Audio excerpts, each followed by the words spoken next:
Good morning, everybody. This is Bro.Calvin Willis from the Lynette Church of Christ. I'm getting ready to give you your morning inspirational vitamin. Get ready to take it.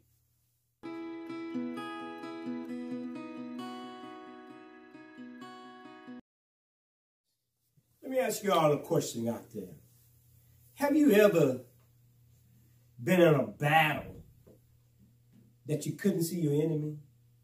Been in a fight and you just don't know where your enemy is. You start looking everywhere for your enemy.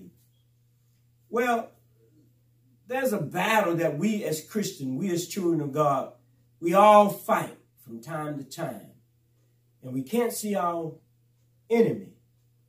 But then we focus upon the person that we might have an issue with, and we think that that person, they are our enemy. But behind that person is the real enemy. That's the person that you cannot see. Paul wrote a letter to the Corinthians in 2 Corinthians chapter 10. Let you read a few verses. Paul wrote to them in verse number 2. He said, "But I beg you that when I am present, I may not be bold with you in confidence, by which I intend to be bold against some, to think us as if we walk according to the flesh.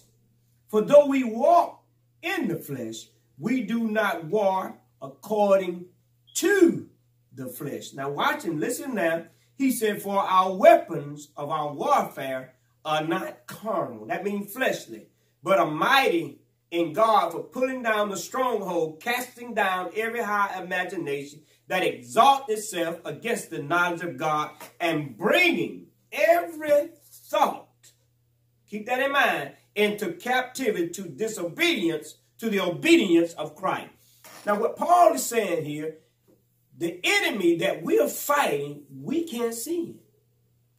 But what we do is focus on the person that we can see. And Paul says that our enemy is not flesh and blood. In other words, if I had a problem with you and I focus on you and thinking that you are my enemy, you are not. That's Satan has deceived you into thinking that person is your problem. Your true enemy is Satan, the one that you cannot see. See, he wants you to think that people are your problem, so he can keep you focusing on your problem. No. Your root of your problem is not the flesh. The root of your problem is spiritual. And the only way you're going to deal with it is you got to deal with it in a spiritual manner. Satan wants you to think that's, yeah, my problem is my friend. Yeah, my problem is drug. Yeah, my problem is alcohol. I'm not saying these things are not true. They are true. However, I'm telling you, the root of your problem is that spiritual world that you're living in, the one that you cannot see. So the devil's job is to do trickery, subtlety, anything to keep you from focusing on the root of your problem. And the root of your problem, my friends, is a spiritual problem. He don't want you to see it, so you're stuck. And Paul says when your mind is stuck thinking on people, he said that's the stronghold that Satan has on your mind. So he said the only way that you're going to get rid of that stronghold, you have to bring every thought into captivity.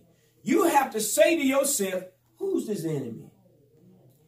It ain't my brother in Christ. It ain't my friends. It's not my neighbor. Why? Because they are flesh and blood. My enemy is the person that I cannot see, and that is Satan. So I have to think in my mind, who's the real enemy, brother? Who's the real one that's trying to destroy my life? He may use alcohol. He may use drugs. He may use mismanaging my finances. I don't care what he uses. But the root of yours and my problem, when it comes to things that we're dealing with in our life, stronghold, and that word simply means a mind that's fixed on what the problem really is, not who the causing the problem, with what the problem really is. So Paul is trying to get us to understand my problem is not what's messing with me. It's who messing with me. Because keep this in mind. His job, seek, kill, and destroy. And I'm trying to let you know, my friend, that is his job. Is to destroy everything about you, to try and destroy everything that the Lord has brought down here for us to enjoy. And that is the abundant life. And if he can get you to focus on those things, wham, he's like a roaring lion, seeking not sometime, at all time, whom he may devour. So I tell you this, brothers and sisters, did you not know Satan has been bound? Jesus has already crushed him under his feet. And you and I are not fighting for victory. We are fighting to victory because the battle has already been won. And you need to listen to him to tell you how to defeat Satan. It's in the mind. Do you hear me? Now, my friends, I have given you your morning inspirational vitamin. Take a sip, swallow, and be blessed.